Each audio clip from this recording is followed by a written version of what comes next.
मंगलपुर नाम के गांव में माधुरी अपने पिताजी के साथ रहा करती थी। माधुरी का घर बहुत गरीब था।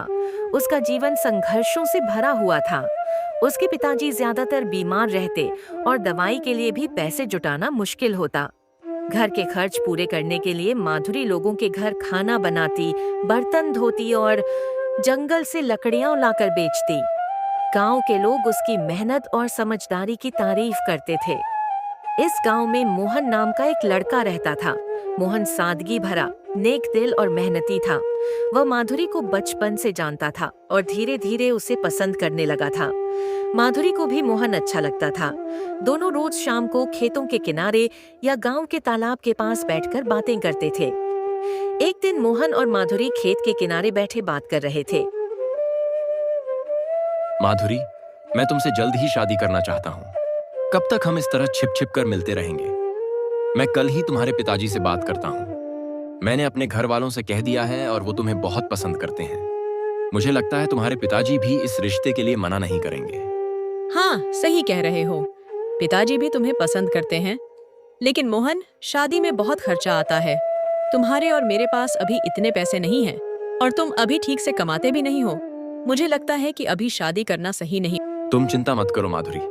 वैसे भी मेरा इरादा शहर जाने का था। मैंने सोचा था कि वहां जाकर नौकरी करूंगा और फिर तुम्हें शादी करके अपने साथ ले जाऊंगा। अगर तुम्हें लगता है तो पहले मैं नौकरी ढूंढ लेता हूं और फिर शादी करेंगे। ठीक है, मैं भी यही कह रही थी। पहले तुम कोई अच्छी सी नौकरी कर लो, फिर हम शादी के बारे में सोचेंगे। अच्छा, अब मैं चलती हूँ। पिताजी मेरी राह देख रहे होंगे। ऐसा कहकर माधुरी वहां से चली जाती है। घर पहुंचते ही माधुरी सोचती है, मुझे नहीं लगता कि मोहन से शादी करनी चाहिए। वह अच्छा है, लेकिन शादी के बाद कौन सा सुख देगा? मेरे बड़े बड़े सपने हैं।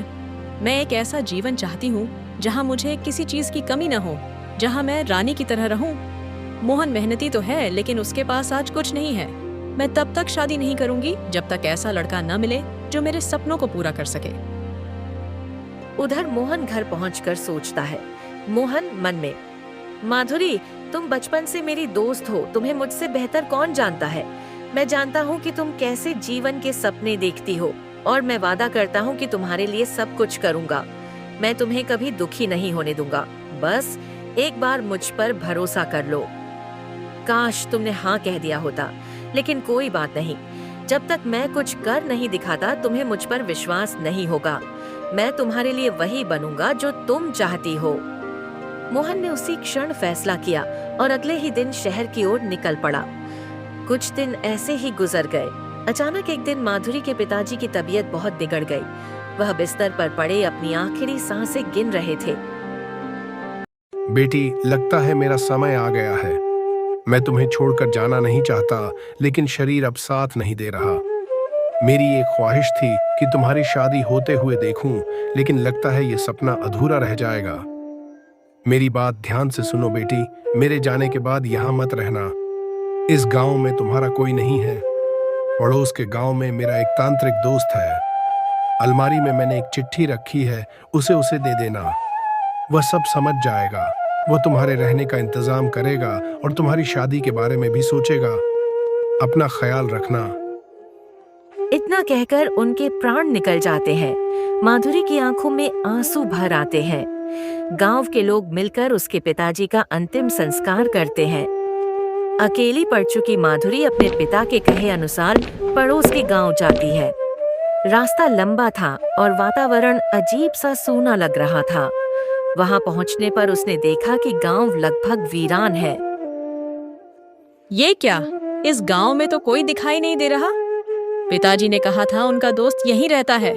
अब मैं उन्हें कहाँ ढूंढूं? इसी बीच एक घर से कराहने की आवाज आती है। माधुरी हिम्मत करके वहां जाती है। अंदर एक बूढ़ा आदमी बहुत बीमार हालत में लेटा था। बेटी, तुम मेरे लिए किसी भगवान से कम नहीं हो। अच्छा हुआ तुम आ गई। इस गांव में महामारी फैली है। कई लोग मर चुके हैं और बाकी लोग गांव छोड़कर चले गए। मैं भी इस बीमारी से घिर चुका हूँ, हिल भी नहीं सकता। एक काम करोगी बेटी, वहाँ कमंडल में जल रखा है, वह मुझे पिला दो। मेरे पास ज्यादा समय नहीं है। हाँ बाबा, अभी लाती हूँ। वह पानी लाने गई और जैसे ही लौटी, बूढ़े ने दम तोड़ दिया। माधुरी घबरा गई और डर के कारण वही पानी खुद पी लिया। दरअसल वह बूढ़ा आदमी उसके पिता का वही तांत्रिक मित्र था। उस कमंडल का जल अभिमंत्रित था। वह जिंदे जल पीने से माधुरी को अद्भुत शक्ति मिल गई। उसकी कही हर बात सच होने लगी। कुछ देर बाद गांव में कुछ चोर लुटेरे आ गए। उन्होंने माधुरी को देखा और हंसने लगे।